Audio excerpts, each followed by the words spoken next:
राम राम मंडळी, आज मी तूप कर गावरानी मस्त तर त्यांनी इथली बेरी उरली.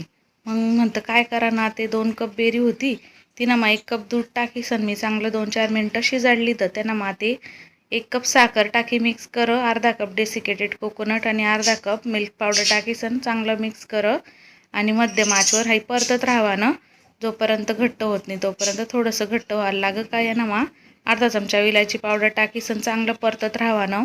देखा घट्ट होई राहिनं, मिश्रण कढई सोडी राहिनं. मिश्रण तयार शे. ताटले तूप लाई लेवानं आणि बेरीनं मिश्रण हाय टाकी सन चांगलं पसराई लेवानं. स्पॅच्युलाने असं व्यवस्थित आकार दिलेवाना. वरून काजू बदामना तुकडा टाकी सन परत स्पॅच्युलाने व्यवस्थित दाबी देवानं आणि 5-10 मिनिटानंतर येले चिरा पाडी देवाना म्हणजे बर्फी अशी कापी लेवानी. सेट व्हावानंतर मग कट करायला थोडं कडक जास्त. तर देखा कापिली दी आणि अर्धा तास सेट होऊ देवानी. आपली मस्त बेरीनी कलाकंद किंवा बेरीनी बर्फी आहे तयार शे. मग